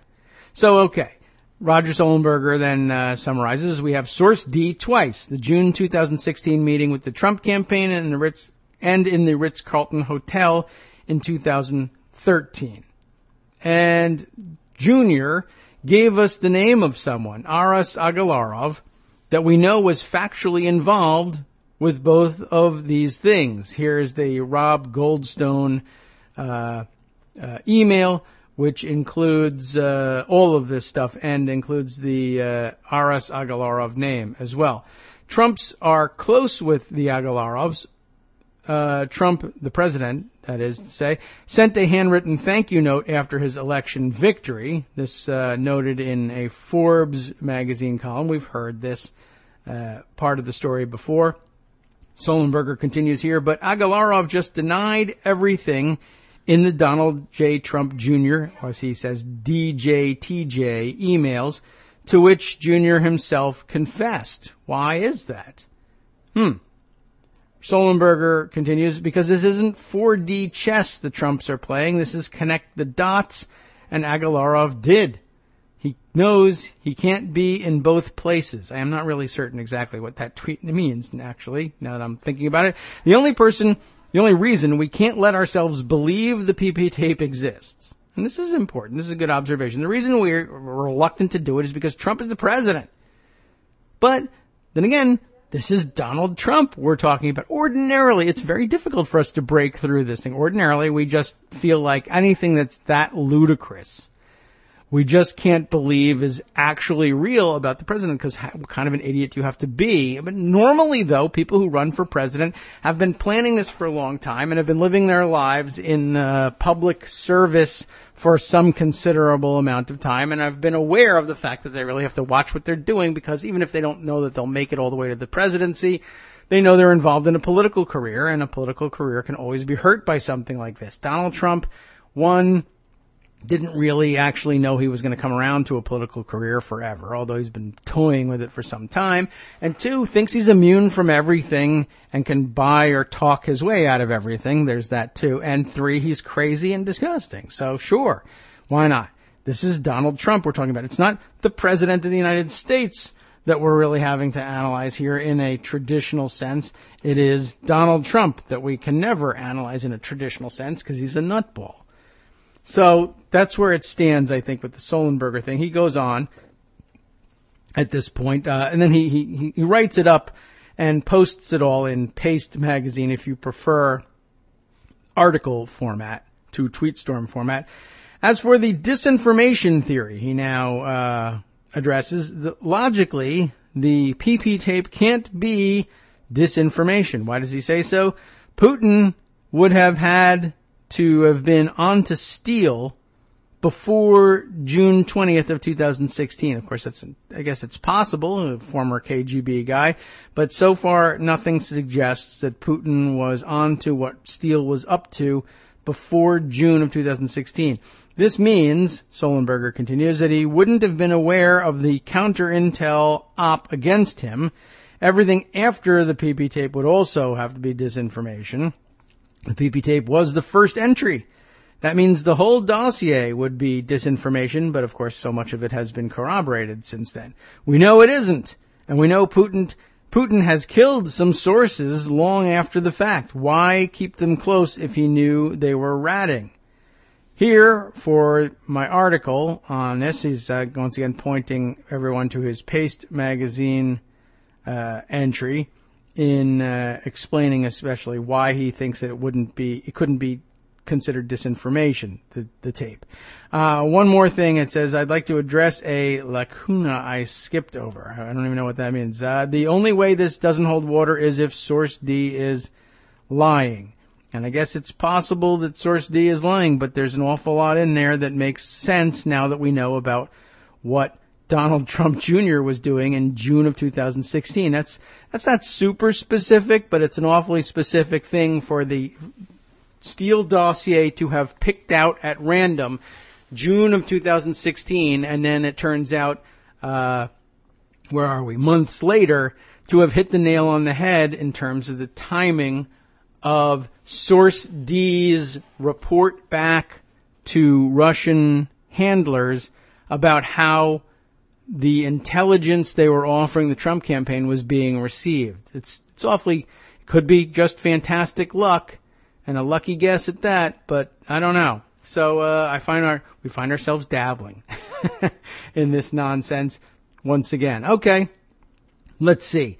Other things that need discussion. Let's see. We'll throw out on the record here. I had to save the Dan Pfeiffer tweet, which reminded us yesterday that one of the president's rage tweets from yesterday, the White House is functioning perfectly, focused on health care, tax cut and reform, and many other things.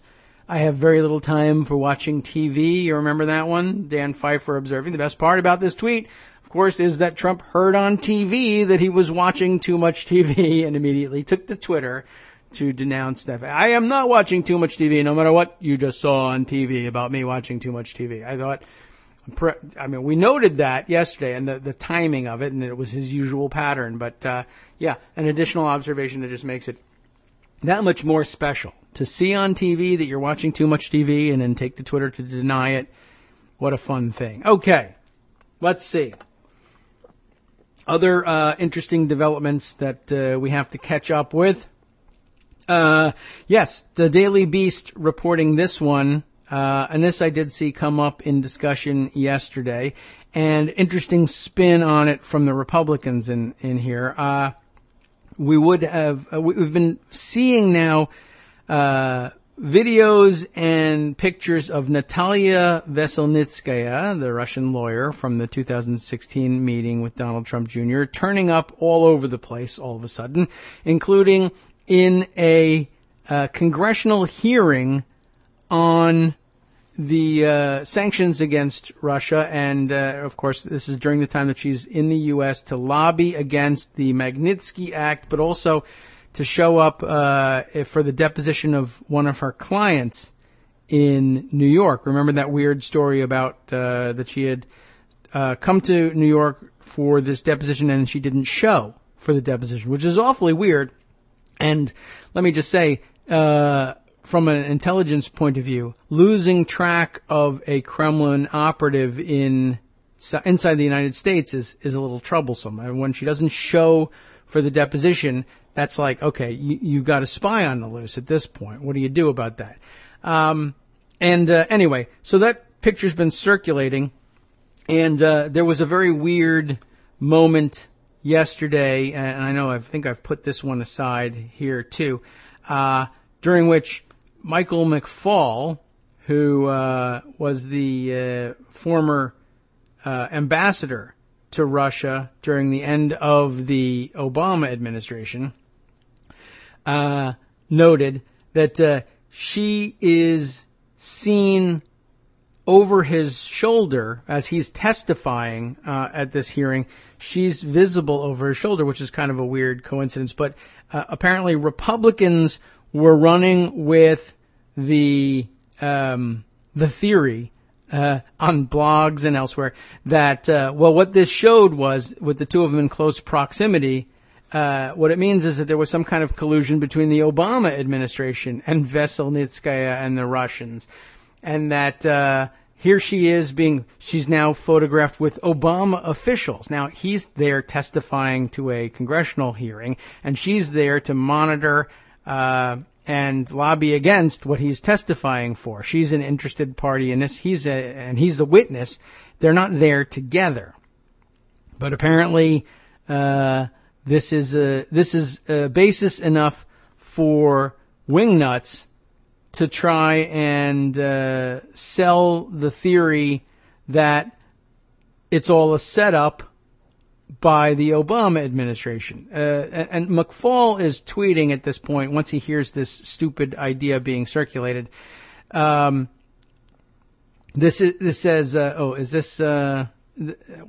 answer for all this. And also, by the way, Michael Weiss, the CNN investigative reporter whose work was cited in one of the articles we read yesterday, he's saying, in response to all this, by the way, she's in D.C.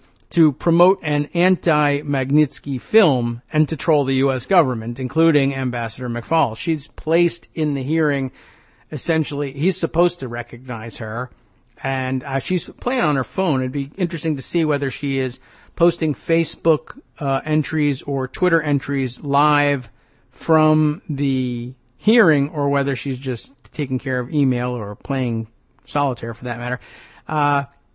But yeah, the idea that the Republicans could spin this into evidence that Obama was in fact behind this, and then the theory becomes, and this part is interesting, when we read this article from the Daily Beast points out, she shouldn't have been in the country at all. She's on the watch list.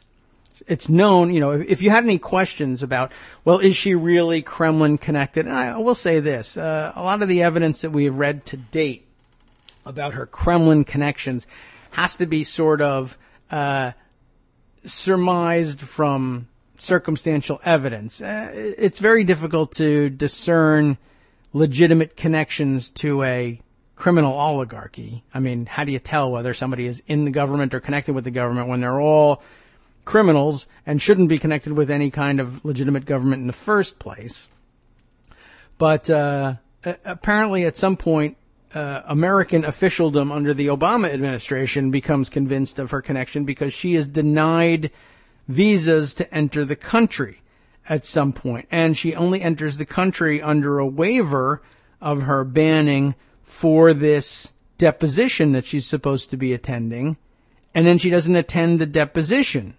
And then she's spotted days and even weeks later wandering throughout the Northeast, from New York to Washington, D.C., all during a period when she should have been banned from the country. And you got Trump skeptics and Trump haters saying, well, what is she even doing here? She's obviously Russian intelligence connected if you're sneaking around the country doing these. She's not really sneaking. She's going to promote anti-Magnitsky films. She's showing up at congressional hearings. So I guess you couldn't exactly say she's traveling secretly around the country, but then, who's going to stop her on the street? In our country, we don't tend to do those sorts of things. We don't have people on the lookout for Russian spies everywhere. I guess now we do, but we didn't then. And Republicans were trying to claim, the reason that she was given the waiver and then the reason that the then Obama authorities looked the other way.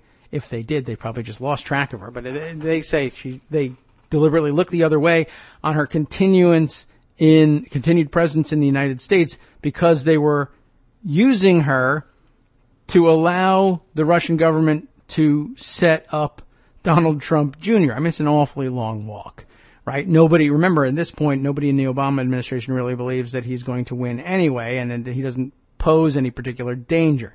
Anyway, where were we with this? We were right at the beginning. Katie Zavadski is a writer in the Daily Beast. Was Donald Trump Jr.'s Russian connection in the U.S. illegally? Let's just kind of check out that angle on it. Prosecutors gave Natalia Veselnitskaya permission to come to the New York City area, but it expired months before she went to Trump Tower. The State Department won't say if she got a visa either. That is weird. Natalia Veselnitskaya, the Russian lawyer who met Donald Trump Jr. in New York last summer, said she was denied a U.S. visa in 2015. She then asked federal prosecutors for permission to enter the U.S. to work on behalf of a client in Manhattan. Remember the Prevezon problems? Prosecutors granted Veselnitskaya temporary immigration parole in late 2015, but it expired in early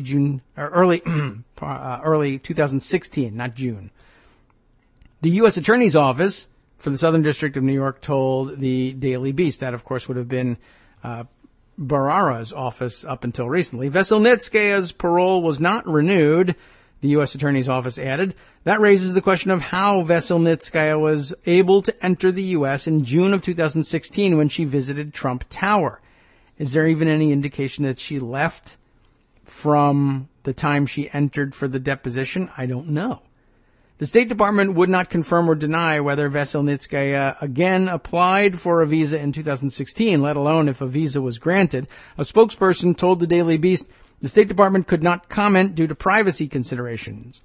Veselnitskaya also did not respond to requests for comment, yet she visited the U.S. at least once more after she met with Trump Jr. In February of 2017, Veselnitskaya appeared in Manhattan federal court with interpreters, according to a court transcript reviewed by the Daily Beast. Senate Judiciary Committee Chairman Charles Grassley demanded to know how Veselnitskaya was able to stay in the U.S. after her parole expired on Tuesday. And ordinarily, Donald Trump would be the one demanding to know how she stayed in after her parole expired. This raises serious questions about whether the Obama administration authorized her to remain in the country, and if so, why? Grassley wrote, it raises questions as to how it happened, and one of the questions is, of course, did the Obama administration permit it to happen, and if so, why? Of course, I guess another explanation is, do they even know if Russian diplomats come and enter the country, if they fly into the country and they fly on, let's say they enter the country in general aviation on a private aircraft, at what point do customs and immigration officials take note, if they do at all, of the entry of a private flight, private general aviation flight? And I don't know if there even is a manifest for something like that. And in other words, I'm wondering whether it's possible for her to have come back into the country under cover of, I guess, if she were arriving with a supposed diplomatic delegation, not because she was really there to conduct any diplomacy on behalf of the Russian government, but because they wanted to get her in and out of the country without having to face the immigrations and customs services. I don't know whether you can slip into the country that way or not, but it's a really interesting question. I'm just not expert enough in that. But like diplomatic mail pouches, you're not allowed to open those things up and inspect what's inside. I'm wondering whether if you come by general aviation, if you don't come on a commercial flight, whether you can do things that way or not, if you're claiming some sort of diplomatic immunity. Anyway, Veselnitskaya said in a court filing that she was denied a visa to enter the U.S. in 2015. She also requested visas for her children so that they could be together with me over the Christmas holiday while I was working in New York, but this was also denied. It's unclear why her visa request was denied. In the fall of 2015, she persuaded federal prosecutors to grant her immigration parole. Despite this, she told the court she was strip searched at the airport, so I could see why you would want to avoid customs next time just for that. Alleging U.S. immigration authorities specifically targeted me on the basis of the parole number that the United States government had assigned to me. That's sort of crocodile tears on that front. I mean, no one likes to be strip searched, certainly. But the idea that she was singled out by immigration authorities specifically because the U.S. State Department had said, no, we're not letting you into the country. We think you're a spy. I don't know how much crying you're really entitled to do about that. In January of 2016, Veselnitskaya filed a declaration to extend her parole past that month. The U.S. Attorney's Office objected. And then, of course, Donald Trump eventually fired that U.S. attorney. What we've told defense counsel when they asked for it to be extended is we will reauthorize the immigration parole to allow them to attend for trial and for reasonable pretrial preparation once there is a trial date. Assistant U.S. Attorney Paul Monteleone said, according to a court transcript, Veselnitskaya's client was the owner of a Russian firm called Previzon Holdings. Previzon was accused by U.S. prosecutors of purchasing New York real estate in order to launder money stolen from Russia. Hello. Prosecutors settled with Previzon in May, and that story now the subject of renewed inquiries. Everyone wants to know why that was settled for so little money and so abruptly under the Trump administration when it had been prosecuted so aggressively under the Obama administration.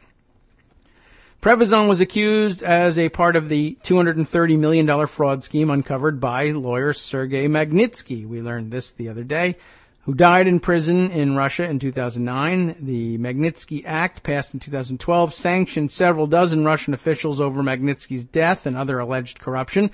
Veselnitskaya had clashed with the prosecutors before. She and three others billed the U.S. more than $50,000 in expenses. Remember this? Incurred during her client's deposition in New York. Prosecutors told Judge Thomas Grisa in a letter, including 2 nights at the expensive Plaza Hotel. The expenses that the defendants have already claimed and that the government has reimbursed pursuant to court order include 2 nights at the Plaza at $995 per night, for Veselnitskaya, who was not deposed and didn't even attend the depositions in person for the weekend after the depositions had concluded. Veselnitskaya had been staying at a cheaper hotel and then checked into the plaza after the judge ordered prosecutors to foot the bill. They added, what a troll. That's a good move, though. As part of her work in the U.S., Veselnitskaya formed a nonprofit group to lobby against the Magnitsky Act. Remember this one? The Human Rights Accountability Global Initiative Foundation. The group claims it is working to help restart American adoption of Russian children, which was suspended by President Vladimir Putin in retaliation for the Magnitsky Act. Of course, it's about sanctions. Russian adoptions and the Magnitsky Act are supposedly the main topic of discussion between Veselnitskaya and Trump. 4 days after she visited Trump Tower in New York, Veselnitskaya traveled to Washington, D.C. for a screening of an anti-Magnitsky film at the Newseum. The next day, June 14th, Veselnitskaya was photographed sitting behind former U.S. Ambassador to Russia, Michael McFaul, at the House Foreign Affairs Committee hearing about U.S. policy towards Putin's Russia. Attending the same hearing, lobbyist for Veselnitskaya's group, Rinat Akhmetshin. We mentioned him yesterday. And they include here a photo given to the Daily Beast by Hermitage Capital to illustrate the story. Hermitage is an investment company owned by Magnitsky's former employer. Akhmetshin was paid $10,000 by Veselnitskaya's group, according to his registered lobbyist disclosure form. Akhmetshin was described by Radio Free Europe as a hired gun for various characters from the former USSR. Grassley claims Akhmetshin is a former Russian military intelligence officer who acts as an unregistered agent for Russian interests and apparently has ties to Russian intelligence. In April of 2017, Akhmetshin met Representative Dana Rohrabacher, remember the only one besides Trump that Kevin McCarthy believed was on the Russian payroll? Akhmetshin met Rohrabacher in Berlin and reportedly approached him about the Prevezon case. Rohrabacher, a pro-Putin Republican, told CNN he is skeptical about the case and echoed Moscow talking points that it may be intended to create hostility and belligerence towards Russia. Rohrabacher is a member of the House Foreign Affairs Committee, whose hearing Akhmetshin and Veselnitskaya attended. And interestingly enough, alongside the Michael McFaul tweet, is another claiming that, from Michael Weiss, claiming that it was, in fact, Rohrabacher who had invited the two of them to the hearing. So, that's pretty interesting too. And it's McFaul who's actually tweeting that, not Michael Weiss. I've been told that Congressman Rohrabacher invited her to the hearing. Someone should confirm with his office he is also anti-sanctions. It's a tangled web, is it not? It's a very confusing thing. But I wanted to get those data points out there so that you could process them over the next couple of days. We'll have to continue our discussion of this at some later point. Tomorrow is a travel day for me, and I have not yet been able to make significant progress in recording a new show, but I'm hopeful, crossing fingers, and maybe we can pick up some more of these points, plus some other interesting long read stuff that you should know for the weekend and going forward, and that might be of interest and might help fill in the blanks on these things. Monday, we'll be back on the air, but there'll be some renovation work going on at Kagro in the Morning World headquarters that may or may not disrupt our broadcast. I think I can set up in a quiet space elsewhere and manage a show on Monday. Next week, in its entirety, there's a lot of iffiness going on. Basketball camp is starting, and remember this? Those of you who are longtime listeners will know that's the one that requires me to drop off no earlier than 8:45 across town and then race back and try and be able to run in the door and pick up the microphone at 9:01 and 30 seconds and start the show breathlessly. We do this as an annual ritual, and we mark the passage of time this way. You and I, listeners, we mature together this way. It'll be very interesting. Okay, so let's see. Anything else that we can squeeze in the next couple of minutes before handing the microphones over to the guys on the after show to bat cleanup on today's headlines? let's see. Just looking around, it's like wall-to-wall Russia in pocket these days. It's hard to even, I'm going to have to go through and organize these things, but sometimes these pre-recorded shows give me the opportunity to parse things a little more carefully, and we'll just have to depend on my ability to get that done for you tomorrow. If not, we'll take a dive into the past in our time capsule and bring back some of our previous shows, back from more innocent times before Trump turned everything on its head. All right, let's see. Let me suggest, by the way, maybe I'll save this one for weekend reading, but I'll hint to you, if you haven't seen it yet, that there is a piece from our good friend Josie Rice Duffy, who has, or Josie Duffy Rice, I'm sorry, I've got her surnames reversed there, but that is written, well, it was, for one thing, byline-wise, written before her marriage, so she's just Josie Duffy in the byline, but we know her as Josie Duffy Rice, which is a fantastic, it's not even about the usual topic for which she joined us so frequently when she was part of the Daily Kos family, but a Gawker piece that got re-upped. It's from April of 2014, and it's a fantastic story for a number of reasons, not the least of which is that it reminds us, or it's a story that needs to be recalled, let's say, without giving too much about it away, every time you hear, usually right-wingers, bring up the stupid talking point whenever a criminal suspect who happens to be black finds his way into the news, which is to say every day, and people begin to complain, where are the fathers in all of this? Of course, we know it's a complete logical fallacy and a stupid one at that, because there's plenty of missing white fathers, but that's actually part of the point. We'll hint at that one, and I'll give you a link to it, and maybe we'll discuss it tomorrow, although quite honestly, it's very interesting. It might be something that we need to have her back on the show to discuss, because it's a highly personal story. But I definitely want to point this story out, give you the link, give you the opportunity to read this thing. It might be like fruitless for me to read it in its entirety. It's so personal and so outside of my own personal experience, and obviously a part of hers, that either she needs to read it or whatever. But I need to be able to, you guys need to read it so that we can refer to it for shorthand every time somebody asks, where are the fathers? It's a fantastic piece. I can't recommend it highly enough. Does that intrigue you? Go for it. Get on it. Read it. But wait, don't start reading just yet, because the after show is about to come on the air, and I can tell you about all the fantastic things they have planned for this Thursday. And it being a Thursday, it means we can call it, thank God it's Giovedì. Love that Italian. Asylum seekers turned away at the border have sued the U.S. government. Interesting. With national implications, a panel of federal judges will rule on racial gerrymandering in Texas.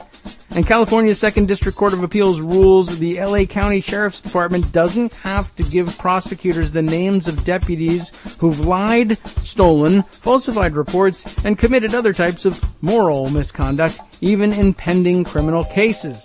On the last half, they'll be reporting that a Koch brothers fuel-funded think tank is behind Utah's anti-monument push.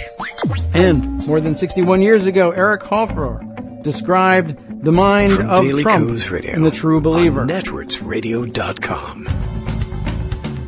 You have been listening to the Kagro in the Morning Show with David Waldman. I should have waited to clarify that one. Eric Hoffer described the mind of the Trump True Believer more than 61 years ago. I guess it's a recurring phenomenon. Stay tuned for all of that explained and more on the after show with Wink and Justice starting right now.